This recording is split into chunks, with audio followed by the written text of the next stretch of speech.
ariko nasanze nta mumaro bimaze ko twe dufite umwanya wese dufite dukwiye guhimbaza Kristo. Nubona niyo umuntu avuga ngo ibibazo bizanyica, uburi guhimbaza ibibazo, none ibibazo biraza bikajya imbere ya bizakwica. Burya nta muhanuzi undi iyo bavuga indimi ni ikimenyetso gihamya ko rwose uriya mwuka cyangwa izo ndimi zikenewe, kuko bazibatiza hafi y'abanyamadini. Abanyamadini benshi niyo systeme bari gukoreramo yo kwibatiza, ariko suko Imana itakibatiza. Aribyo ryajambo dusomye cyangwa dukomeza kwibaza, ese kuki bibatiza mwuka wera nta kiriho? N'uyu munsi iracyabatiza, ariko ukabona abantu bari kwibatiza. Umuntu wibatiza mu mwuka wera uzumva ikikubwira ko abantu bibatiza cyangwa yibatije, aravuga ngo tugeze mu masaha yo kuvuga mu ndimi.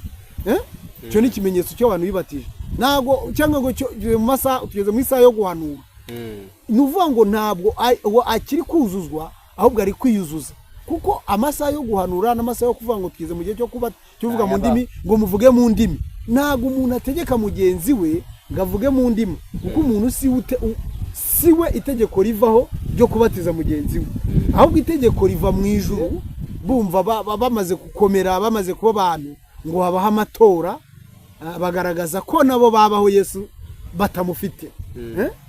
Kugeza aho Yesu yahagurutse akiburana, umudugudu wabo akawutwika.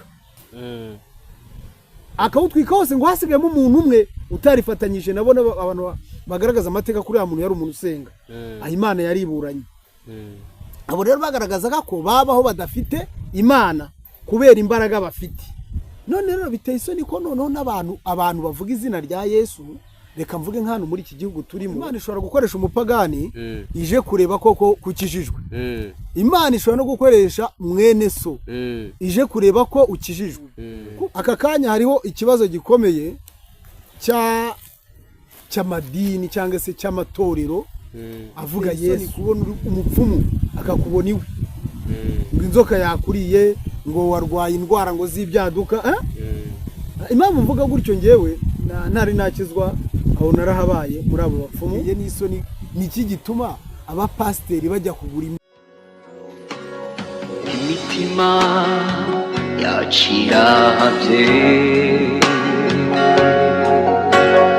ikeneye kururutswa